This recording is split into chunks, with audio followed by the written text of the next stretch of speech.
तीन सवालों के साथ दरअसल मैं इस चर्चा की शुरुआत करना चाहता हूं। पहला सवाल, क्या पश्चिम बंगाल में घुसपैठ के लिए ममता बनर्जी सरकार को जिम्मेदार बताना सही है? क्या दूसरा सवाल, क्या एसआईआर में अवैध वोटर हटने से बंगाल में बीजेपी को चुनावी लड़ाई में मदद मिल पाएगी? क्योंकि तृणमूल कांग्रेस की तरफ से आरोप लगाया गया है कि आईटी सेल वोटरों के नाम काटने की कोशिश कर रहा है। तीसरा सवाल, क्या टीएमसी राज में बंगाल में विकास ठप करने का बीजेपी का आरोप सही है? अलग अलग पैरामीटर्स इस प्रेस कॉन्फ्रेंस में भी रखे गए, कुछ हमने इस स्टोरी में भी चलाए हुए हैं। आप देख सकते हैं कि पश्चिम बंगाल की आर्थिक स्थिति आज की स्थिति में क्या है। तो जो बीजेपी तृणमूल कांग्रेस की सरकार पर, ममता सरकार पर आरोप लगा रही है, क्या वो सही है? इस पर भी हम चर्चा करेंगे। लेकिन शुरुआत सुधांशु जी, इस बात को लेकर ही होनी चाहिए, अस्तित्व की लड़ाई भारतीय जनता पार्टी कह रही है। किस तरीके से अस्तित्व की लड़ाई, और क्या घुसपैठी यही इस बार का चुनाव का सबसे बड़ा मुद्दा रहेगा? देखिए, पहली बात, घुसपैठ चुनाव का मुद्दा नहीं है। घुसपैठ राष्ट्रीय सुरक्षा और राष्ट्रीय अस्मिता के लिए आज भारतीय राष्ट्र के सामने सबसे बड़ा यक्ष प्रश्न है। और अगर फिर भी किसी की आंखें न खुलती हों तो वो यूरोप जैसे समृद्ध देशों का हाल देख ले, जहां अभी क्रिसमस हुआ और जर्मनी से लेकर इटली तक अनेक देशों में, कई शहरों में क्रिसमस इसलिए स्थगित करना पड़ा क्योंकि उन्हें डर था कि चाकूबाजी की और ऐसी घटनाएं हो सकती हैं, आतंकवाद की। हर जगह पुलिस सुरक्षा नहीं दे सकती। अब यहां पर आप बात समझिए, जो गृह मंत्री जी ने बात कही कि जब घुसपैठ होती है तो उन्होंने कहा असम में, त्रिपुरा में क्यों रुक गई, पंजाब में, राजस्थान में, गुजरात में क्यों नहीं होती है? कारण क्या है? वो तो एक अलग बात है कि फेंसिंग नहीं हुई, वो एक अलग विषय है। जब कोई घुसपैठिया आता है साहिल जी, सबसे पहले कहां पे आता है? सीमावर्ती किसी गांव पर ही तो आता है ना। क्या उस गांव के लोगों को पता नहीं लगता क्या? गांव की ग्राम पंचायत को आइडिया नहीं लगता क्या? चलिए, पब्लिक को आइडिया लग भी जाए तो वहां के पटवारी को नहीं पता लगता क्या? फिर वो जाके अपना कार्ड कहां बनवाता है? तहसीलदार के पास जाके बनवाएगा या थाने में जाएगा? थाने को नहीं पता लगता क्या? इसका अर्थ यह हो गया कि या तो सरकार सोई हुई और अक्षम है, या फिर सरकार इस कदर घुसपैठिया परस्त और कुंठाग्रस्त हो चुकी है कि अब उसे अपनी भविष्य की विजय केवल उन घुसपैठियों के दम पर ही नजर आ रही है। इसलिए यह अपने आप में बहुत बड़ा प्रश्न है। और जहां तक जो आपने बात कही बंगाल की अस्मिता और सभ्यता की बात है, तो बंगाल वो राज्य था जहां से भारत के राष्ट्रीय स्वाभिमान का पहला स्वर उभरा। जिस समय आप याद करिए, श्री अरविंदो, महर्षि अरविंद कांग्रेस के अंदर गरम दल के सबसे बड़े नेता थे, स्वामी विवेकानंद, रामकृष्ण परमहंस जी जैसे लोग, उसके बाद कांग्रेस के पहले अध्यक्ष व्योमेश चंद्र बनर्जी यहां के थे। उसके बाद अगर आप वर्षों में देखें तो नेताजी सुभाष चंद्र बोस से लेके आजाद हिंद फौज की स्थापना करने वाले रास बिहारी बोस से लेके जितनी भी क्रांतिकारी गतिविधियां अनुशीलन समिति से शुरू हुई, शचीन्द्रनाथ सान्याल, सूर्य सेन, बागा जतीन, ये सारी चीजों को लेकर, और भारत का राष्ट्रगीत और राष्ट्रगान दोनों का स्वर बंगाल से आया। और आज क्या स्थिति हो गई बंगाल में? मुर्शिदाबाद में क्या हो रहा है भाई?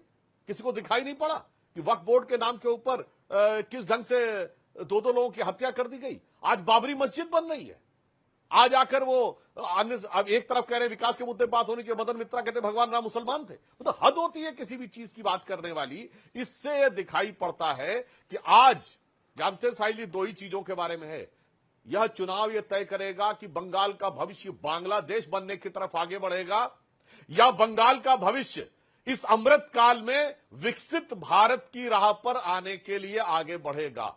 बस इन दो विचारों और इन दो मुद्दों पर का चुनाव है। मां माटी मानुष के जरिए यानी बंगाली अस्मिता से विरोध करते हुए तृणमूल कांग्रेस ने जीत हासिल की थी। हालांकि आप 77 तक पहुंच चुके थे, लेकिन उसके बावजूद तृणमूल कांग्रेस को सत्ता से नहीं हटा पाए थे। मेरा आपसे एक सवाल रहेगा, लेकिन संजय शर्मा आप जवाब देंगे इस बात का, लेकिन मेरा आपसे एक सवाल रहेगा, क्या जो इन्फिल्ट्रेशन हो रहा है या घुसपैठ हो रही है उसके लिए सिर्फ और सिर्फ राज्य सरकार जिम्मेदार है? क्या आप यह नहीं मानते कि कहीं ना कहीं सुरक्षा की चौकसी, खास करके सीमावर्ती इलाकों की, जो बीएसएफ के पास में है, और 2011 में जो कानून पारित हुआ है उसके मुताबिक 50 किलोमीटर तक सीमा से बीएसएफ के कब्जे में वहां का इलाका होता है, वो टेरिटरी उनके कब्जे में होती है, उसके बावजूद भी आपको लगता है सिर्फ और सिर्फ राज्य सरकार रिस्पॉन्सिबल है, और आपको लगता है कि कहीं ना कहीं बीएसएफ से भी चूक हुई है?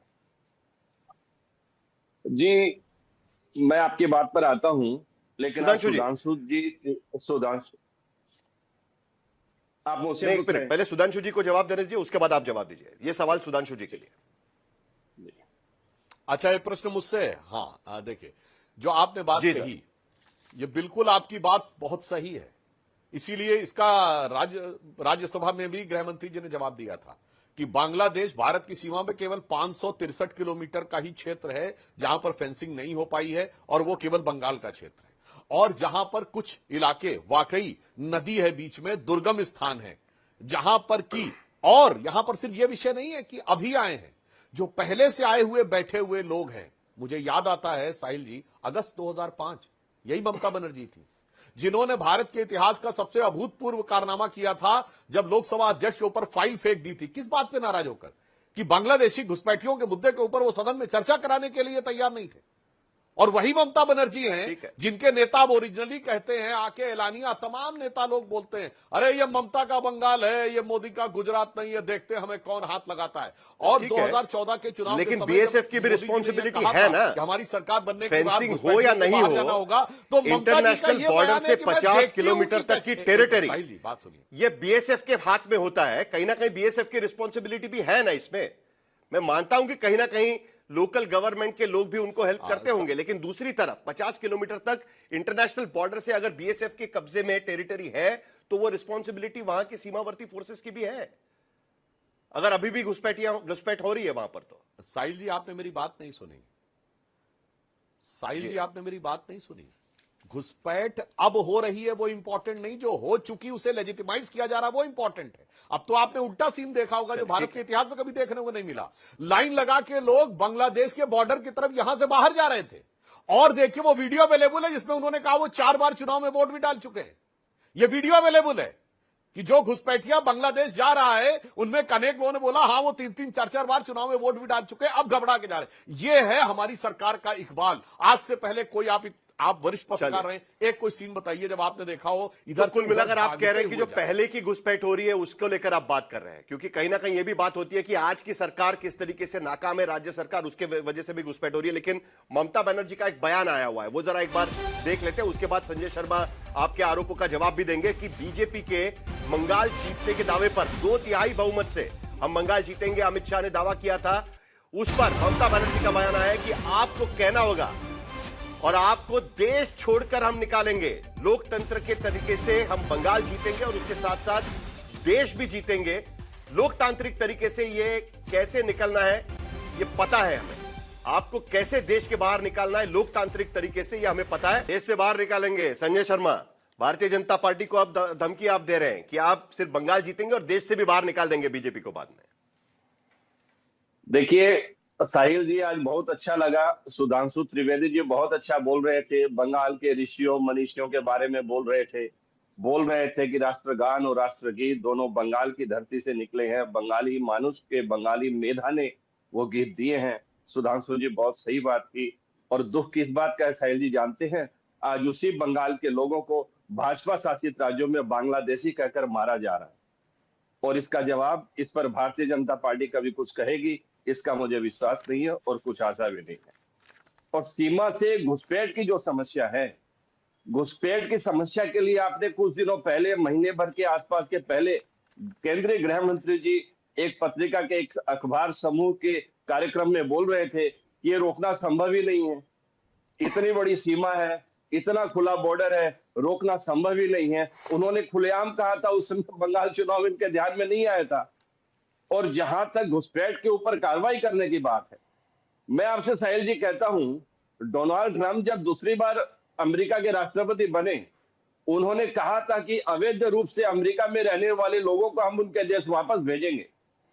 उन्होंने भारत के लोगों को विमानों में बैठाकर पांव में बेड़ियां और हाथों में हथकड़ियां पहनाकर, बेड़ियां पहनाकर भारत की छाती पर अमेरिकी विमान उतार कर भेज दिए थे। मैं इनसे पूछना चाहता हूं गृह मंत्री जी, आपने क्या किया? आपने 2014 से 2026 अब आने वाला है, दूसरे दिन कल 31 और परसों 1 जनवरी है। आप बताइए आपने कितने बांग्लादेशियों को भेजा? अरे अमेरिकन राष्ट्रपति जब अमेरिकन में रह रहे अवैध भारतीयों को विमान में भेज सकता है, आप भी 2, 4, 5 ढाका में उतार दीजिए ना, जो बांग्लादेश में बांग्लादेशी अप्रवासी अवैध रूप से यहाँ पर रह रहे हैं। भारतीय जनता पार्टी कार्रवाई नहीं करेगी।